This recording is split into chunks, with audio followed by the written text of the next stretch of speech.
have another phone caller on the line. The next one is Jean from Bay County. They have a slip and fall question as well. Jean, you can go ahead with that question right now.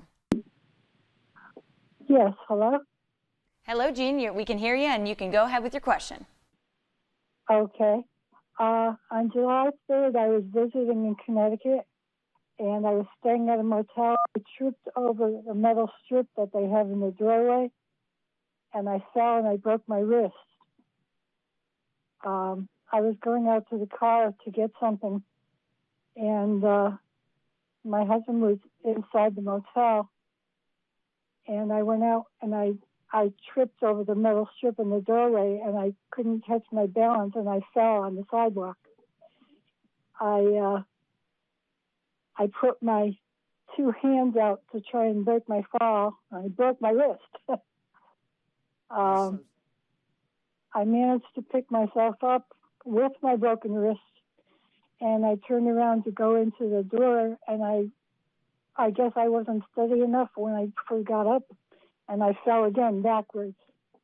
So then I crawled into the bedroom, into the room. My husband tried to pick me up, and he couldn't because he has a bad shoulder. So I crawled to the bed with my forearms, and I pulled myself up on the bed with the forearms. But I just don't know where to go from here. I do have a broken wrist, and I'm in a cast, and I have other problems. Sounds like, if I heard you correctly, Jean, it sounded like this happened in Connecticut. And if that's the case, this is going to fall under Connecticut law, which has its own unique standards of care and its own unique statute of limitations that I'm not personally aware of because I'm licensed in Florida and Alabama. So the first thing I would highly recommend is that you contact a lawyer in Connecticut so that you make sure that that claim is properly preserved and properly pursued. But I can tell you, generally speaking, I have had what we call threshold cases where what you're talking about is you tripped over the metal threshold that's in the door, and I've had cases where that lip comes up and it's not flush with the floor, and so that can create a gap that you don't expect, and it can be visually deceptive. And that's what we call a defect in the condition of the property, and that's something in Florida. The big issue is how long has that existed, and should the landlord or the property owner, and this was a hotel, the hotel owner actually knew or should have known of it after a long period of time. In this particular case, I would imagine that would be the situation. It's something that they should have caught with the maids and the service people coming in after every room check. So I would highly, highly recommend that you reach out to someone that is licensed in Connecticut and pursue that claim properly.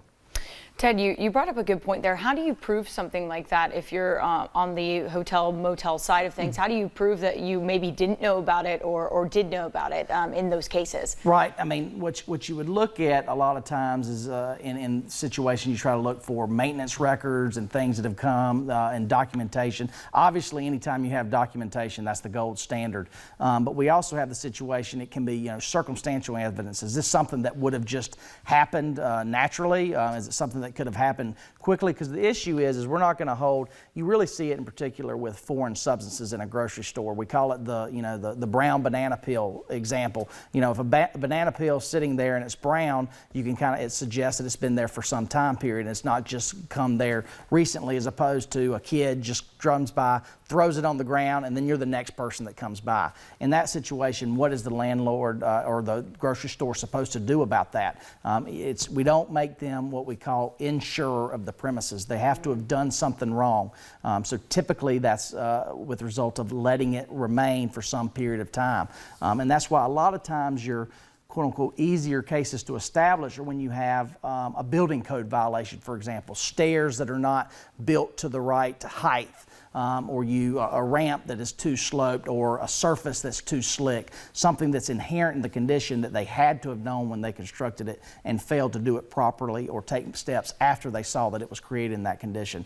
So those are the types of things that you're looking for to try to establish that. Obviously, if you have a witness testimony that condition has existed for some period of time, that would be another gold standard in addition to some sort of documentation or photographic evidence of that condition existing at a prior time.